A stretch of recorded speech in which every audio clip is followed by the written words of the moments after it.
Hi everyone, it's Tamara here and welcome to the Sweet November Stamps 2024 Mermaid YouTube Hop and Giveaway. Sweet November Stamps are going to be giving one lucky person the entire new release. To have your chance to win this amazing prize, all you have to do is to visit each of the YouTube channels listed in the description box below, subscribe to each of the channels, like each of the videos, and leave a comment on all the videos. You have 4 days to watch each of the videos and all the details are listed below. I'll be using the Merwee Party new stamp release today, so I'll be doing some COPIC colouring of the images and then an easy card making tutorial. So let's get started.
As the colouring was getting quite long, I actually coloured these cupcakes off camera, but I just wanted to show you these sparkle Uniball Sino pens that I got, which I'm just adding a little bit of detailing to the sprinkles on the cupcakes.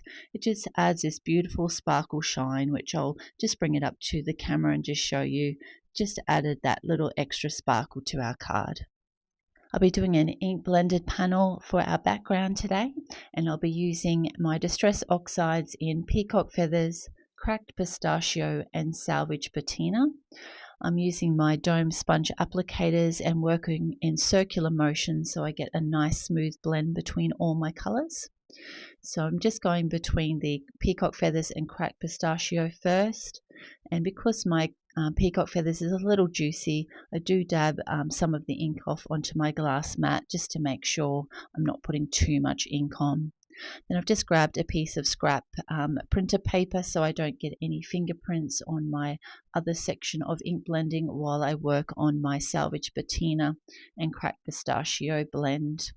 So I just keep working through just until I've got a beautiful smooth blend, and then I've grabbed my distress sprayer, that's hard to say this time, and I'm just giving that a spray to make it look like there's bubbles in the water, and just wiping off the water excess with a piece of paper towel. So now I'm just going to work on my sand, and I'm just working between antique linen and tea dye, again just working in circular motions to get a nice smooth blend between these. And I've grabbed another piece of printer paper. I don't like to use the one that I've used before for the blue colors because it would transfer, so I grab a nice fresh piece. So now I've grabbed my vintage photo and my distress sprayer and just a round headed paintbrush, and I'm just adding a bit of splatter so it looks like texture to our sand. So to cut our background panel, I've just got a large rectangle die, and I'll have all the measurements in the description box below. So I'll run that through my die cutting machine. And with our sand, I've got these Dynamics from MFT. They're just snowbanks, and I like to use them for sand as well. So I'm going to cut that out with my die cutting machine, and because it's not quite long enough to get to the panel that I want, I'm just going to use the same die, just lock it in, so just kind of line it up with where the other cut finishes, and you can feel that lock in place. And then we'll take that to the die cutting machine, and now we have our perfect size sandbank. Initially I had thought of making my card an interactive card, so that's why I'm actually doing what I'm doing now, just taping these down to the bottom of this, because I was going to have this propped up and something coming up behind them, but in the end I changed my mind and just made it a flat card. So I'll just grab a pencil and I'm just going to mark out where I'm going to allow my glue to sit. So if you're going to be making a flat card, you can completely ignore this step and just glue these on once you've got your sand attached to your card front. So I'm just putting an amount of glue, and it's easier just to turn that over and line up your pencil mark with your tubes, so that way you can line it up and you know you're getting it in the perfect spot, and then we can attach that directly to our background panel. But as I said, you could just add these on once you're got your sand down if you're not going to make it an interactive card. So now that I'm going to just trim those ends off so that they don't overhang my card base. So just a quick trim on either side, and we'll get ready to add all our other elements. I've already stamped out my sentiment, and I've just grabbed a banner die, and I'm just going to line this up on one end, as this is a little bit longer than what I need. I can just cut that end to size, and then to make this match down the other end, I just allow the same amount of room for the other end of the fishtail, run that through my die cutting machine, and now I have the perfect size sentiment. Now, I just wanted to stack up my little jellyfish because I thought it might be a little bit hard to put some foam tape behind these. So I've cut them both to size using my Brother Scan and Cut. So I scanned the initial image first, and then I just put in a piece of blank cardstock and got that cut out with the same image. So we'll attach that now to our background panel because everything else will go over these. So we'll get that centered to the middle of our panel, just being careful that we don't spill too much glue, otherwise that can mark our ink blended panel.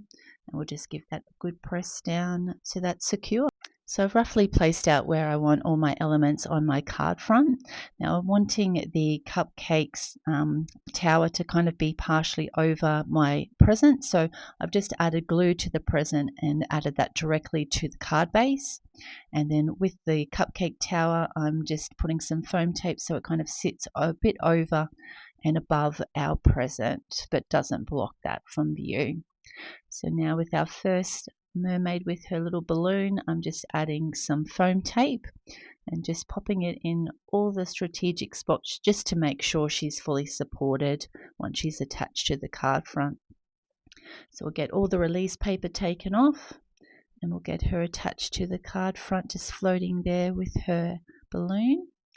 And we'll add some foam tape to our other mermaid, partly to her body, and then a little bit to her fluke if you want to be more precise with the wording. Get all the release paper off and get her attached there, looking so excited for the surprise birthday her friend has made for her. So I've got my sentiment now, and we'll prop that up with a bit of foam tape as well.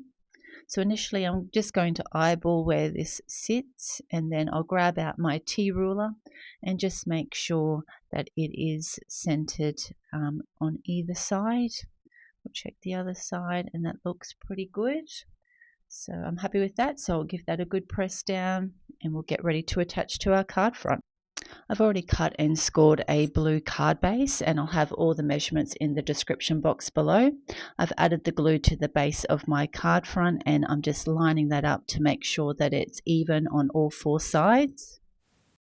Finished card project for today. This Merwee party is just the cutest thing I've ever seen, and having those little cupcakes and presents and that jellyfish banner just made me laugh as soon as I saw this set. And having the deep background builder helped with adding those little extra elements of the tubers at the back. I hope you've enjoyed this tutorial, and I hope you're enjoying all the other videos on the 2024 Mermaid YouTube Hop. And I really wish you luck and hope that you are the lucky winner of the full release. Thank you so much for watching. Have a great day. Bye.